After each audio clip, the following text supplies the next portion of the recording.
Hello, everybody. Welcome to another episode of Weekend to Remember. This week with our sports commentary, the first thing I like to do is give a shout out to that boy Eric Hansen, who did his thing yesterday. Uh, Eric Hansen is a UIU football player. He's a draft prospect. He's an NFL draft prospect. It's a lot of hype surrounding him on being one of the next great D2 uh, pass rushers. He doing his thing yesterday. He had 2 sacks and 3.5 tackles for a loss. So hey, much respect. And I understand why he a preseason All American. You feel me? But all right, now let's talk about what game I want to talk about that I watched yesterday, that I peeped yesterday. Uh, Let me think about it. In fact, we just gonna go in order. Let's talk about that Oregon Ohio State game. Man, I'm not gonna lie to you, man. The Pac-12, they putting the country on notice. Like you letting everybody know that Pac-12 football is legit, and y'all need to be talking about us. They say put some respect on our name. First it started off week one with UCLA straight up just manhandling, LSU, surprisingly, a SEC powerhouse. You feel me? Now this week, you got the Oregon Ducks running down Ohio State throat, bro. They going dummy running the ball. I was not expecting that, especially not from the Pac 12, like against like Ohio State. Like Ohio State, they get as good as athletes as Alabama does, and they have just as good as coaching too. But hey, the Oregon Ducks, they showed up and showed out. I gotta say, much respect to them for doing their thing. I was kind of surprised that Ohio State lost. I thought Ohio State was gonna do that. I really thought maybe Ohio State probably win by 4 or 5 points off the fact they got a new quarterback. Usually, uh, Ohio State quarterbacks be on to something new. They be like the next ones or the next great ones. But the real problem wasn't necessarily the offense, it's more about their defense. I didn't think they had struggled as much as they did. Like, damn, like y'all niggas can't stop nothing. Oregon running the ball, doing whatever they want to do. And I'm not gonna lie to y'all, man. If Oregon's top pass rusher, I think they're like Thibodeau or something like that. If he wasn't injured, he played that game, and a linebacker played that game. I think the starting linebacker, he didn't get injured. Boy, that game would get out of hand pretty quickly. I'm not gonna lie to y'all. You know. Now let's talk about that second game I watched.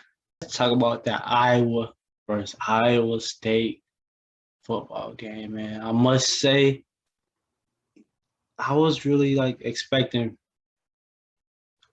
the state boys to come through, and show like this is a new year, this is a new squad, this is our time. We are not little brother. But what I thought was gonna happen didn't happen, to say the least. Now let me dive deep into that. I must say, Iowa did a great job of getting the running back good one.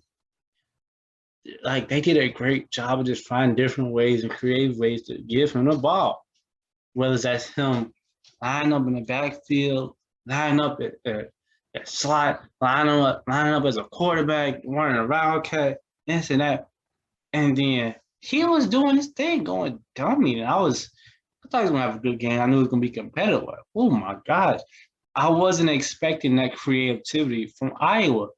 And they showed it. And I'm like, oh my God, this is not no typical Iowa offense, power eye, this and that. They was creative. Now, Roxwood, and this man the respect he deserves. Yeah, that man name is Charlie Jones. Boy, boy. What the like the like my former teammate Armand just say, he's a boy. He's a boy. Like dog, like the things I was seeing him do. I really wasn't expecting it from him. That boy got some juice to him. He like that now. He ain't no stereotypical receiver. Like he busting moves. He feel me. He diving for passes. Okay. He like that. That boy making plays on special teams, returning that little. You feel me? And he was going dummy, and I feel like he gave that Iowa squad the juice, the electricity that they needed to get jump started and just go dummy. And like it felt like after every play he made, the team overall just took it to a whole new level. And it was like seeing how he was contributing like on every phase of the game from offense and special teams. He didn't play defense, but like he gave the defense energy, like just off of how good he was doing special teams and stuff like that. Like that shit gets like everybody hyped. And that boy was doing his thing. Like I was not expecting it, and I'm like, man, this Iowa squad gonna be something to watch this year, and I'm gonna enjoy it. I'm not even a huge Iowa fan, but like, after watching that game, they own the something. And then they had some young defensive linemen, but hey, that was physical. They was big, doing anything. Like, okay, I respect it. Now the final college game I like to talk about is that Washington versus Michigan game. I really didn't know what to expect from that game, but I must say that Washington squad, bro, man, Washington's defense, they legit. I like as crazy as it may sound, like I think they lost by like 21 or something like that, but that defense is solid. I'm not gonna lie to you. It's just the fact they don't have receivers, healthy receivers right now. Their top three receivers from last year are unhealthy. So they just dive into the roster like trying to find somebody. They have to take to fill these spots that their top three receivers have. So I get it. They did the best they could. And I must say, what's it called? Defense look solid. Michigan defense looks solid, but I think that's. I'm not saying they're bad, nothing like that. I'm just saying out the fact that the squad they was going against, they were supposed to look like that. They were supposed to dominate. So I'm not really surprised by that. But they was doing their thing. And then them Washington boys gotta be careful talking about Michigan's run game. Because both their running backs almost went for 200. You feel me? You can't talk that greasy the way y'all was talking in them papers, because them boys remember they talked about this and that, what they were saying.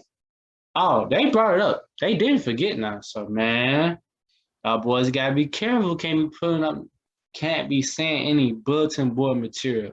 Because you never know, a highlight might just come back and bite you in your you know what. So hey, it is what it is, man. But now let's transition to the NFL. I'm not gonna talk about each and every NFL game. I am gonna talk about the ones I did watch.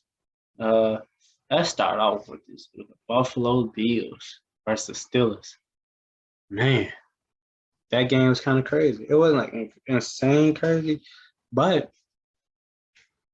the way the Buffalo Bills started off, I'm like, oh, Josh Allen hasn't lost it at all. Josh Allen about to take this team to a whole new level, isn't that? Ooh, they started off hot. You feel me? Firing off from all cylinders. I'm like, oh, them boys, they legit this year. They want to go to the Super Bowl, and it's not woo. But that first half was over. Then came the second half. The second half, the Steelers they bounced back. Because they started off pretty slow. They was tripping. I'm not gonna lie, they was tripping. They was falling off in the beginning. But them boys bounced back. They came back to do what they were supposed to do. So I really respect that. Now let's talk about the boy Kyler Murray. I'm so bro. Matter of fact, I'm so excited. I'm so elated. That boy is my fantasy starting quarterback. So come on, I'm feeling good. You feel me, bro? The Arizona Cardinals, man. boy, they showed up and showed out against the Titans. I'm not gonna lie to you. You feel me? And I'm not gonna lie, I was surprised.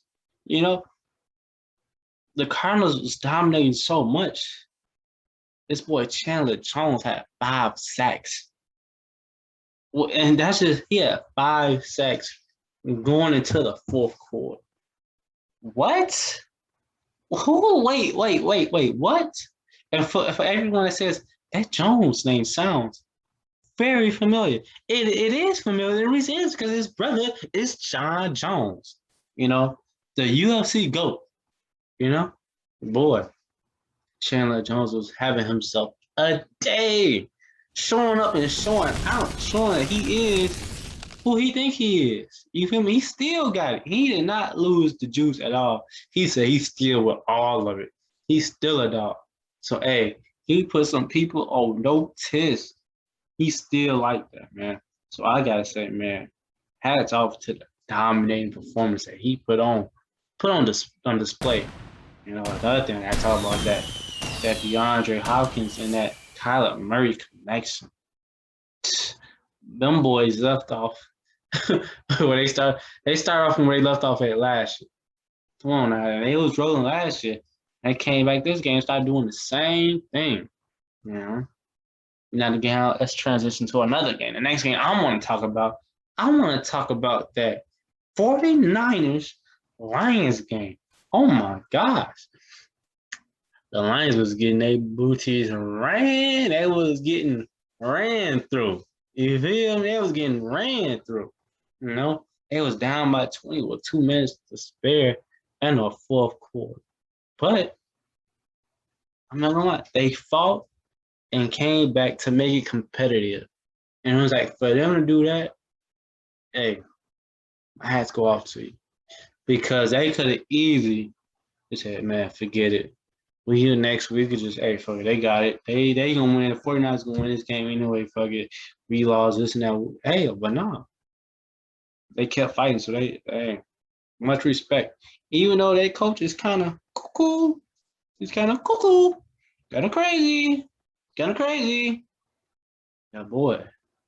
He got them competing. So much respect to them. So I don't know how they're gonna look throughout the whole season. I'm not really expecting much from them, but hey, they was doing their thing, I must say. They made it competitive. I thought they were just gonna get ran through. I'm not gonna lie to you, especially like from those press conferences when that coach first came there, he sent all this nut shit like, oh, I'm gonna bite him, take a bite. What the fuck? This is not the WWE, boy. Come on now. But hey, he doing his thing. So much respect to him. You know. Now, the last thing I want to talk about is Cam Newton. My boy Cam Newton, he had an interview.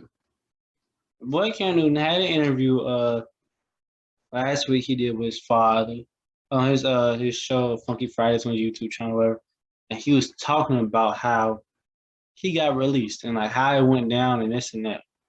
And I was like, man, something that I took away from what he was saying is, man, when you know who you are and you are who you think you will make people who don't know who they are uncomfortable. You know, it's kind of like that Cat Williams joke from years way back. How somebody in a Chrysler 300 feel when a Phantom Ghost pull up on them. You know, so it's like, man, when you the real deal, you legit. Like some people, they don't know how to respond to that. You know, it becomes overwhelming for them.